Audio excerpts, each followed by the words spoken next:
The fancy clothing boutique buzzed with soft music and expensive perfume.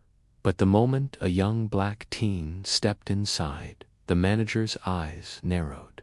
"Can I help you?" she asked, already assuming the worst. She didn't know the teen was just browsing, or that the billionaire owner of the entire chain was about to walk in behind him. This is the story of how one teen's dignity was nearly stripped hand, how justice came dressed in a tailored suit. Malik, 16 years old, had saved up for months. His cousin's graduation was coming up, and he wanted a nice shirt from the store he'd passed by every day on his way to school. Illiot and Lang, a luxury fashion boutique downtown. It was his first time stepping into a store like that. His clothes weren't designer, his shoes were a little dusty, but his smile was bright, and his heart was hopeful. He quietly browsed the racks, careful not to touch too much, just looking, just dreaming. But Clarissa, the store manager, didn't see dreams. She saw a threat. Clarissa walked right up to Malik. "Are you lost?" she asked sharply. Malik shook his head. "No, ma'am, just looking for a shirt." She scoffed. "With what money?" Malik's smile faltered. "I've been saving up. I save it. We don't allow loitering. Go find someplace else to hang around." A few shoppers nearby glanced over awkwardly. No one said a word. Malik, cheeks burning, started to walk toward the door, humiliated. But as he reached it, the glass doors swung open.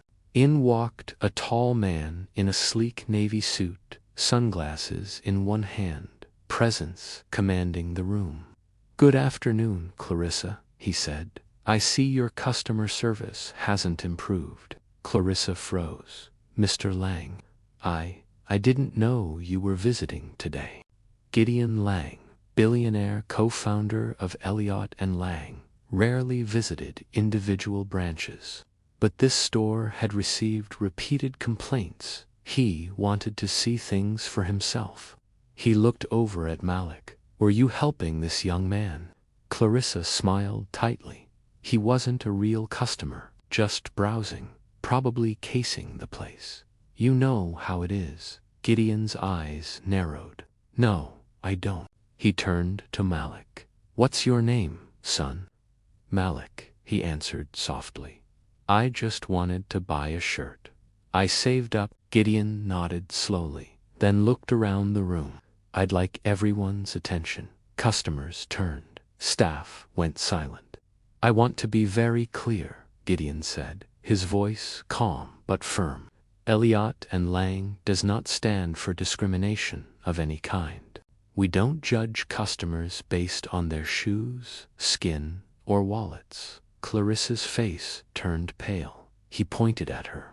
"You've had complaints before, and I ignored them, hoping they were isolated incidents. But this was the last straw." He looked at Malik. "Young man, please pick any shirt you like. It's on the house. In fact, go ahead and pick an entire outfit." Malik's eyes widened. "For real?" "For real," Clarissa stammered. "Buddy's not our usual clientele." Gideon cut her off. "You're no longer part of our clientele either. You're fired, effective immediately." Malik left the store that day, not only with a designer outfit, but with his pride restored. Gideon walked with him down the block and handed him his card. "If you ever want to intern at our design center, call me. You've got an eye and more grace than most people twice your age." The moment went viral when a customer caught it on video. Not for the clothes, but for the principle. Because when someone powerful stands up for someone powerless, that becomes the real fashion statement. And Malik, he did intern for Illiot and Lang the next summer. Today, he's studying fashion, design, creating clothes that fit everyone with dignity.